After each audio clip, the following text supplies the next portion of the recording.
ہوں آ گیا 1974 نیازی صاحب نے نورانی صاحب کے بارے بیان کیتا کیا بھائی میں لندن گیا تو اتنے مینو ایک بندہ ملیا فرمان لگے مینو پوچھن لگا تیرا کس جماعت نال تعلق ہے کہ میں شاہ احمد نورانی نال یار وہ تے بڑا بڑا آدمی کیا کیویں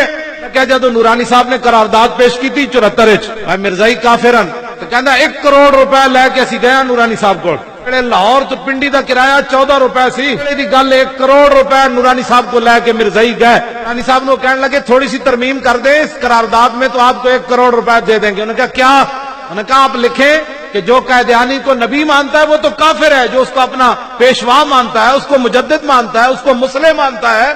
وہ کافر نہیں ہے صاحب نے فرمایا آپ دیر سے پہنچے ہیں میرا پہلے سودا ہو چکا ہے اور مرزائی کہنے لگے کیا اس سے بھی ہم سے بھی زیادہ کسی نے رقم دے دی اس نے آپ نے اتنا سودا لگا لیا کروڑ سے بھی زیادہ فرمایا کمینے ہو میرا سودا بازار مصطفیٰ میں ہو چکا ہے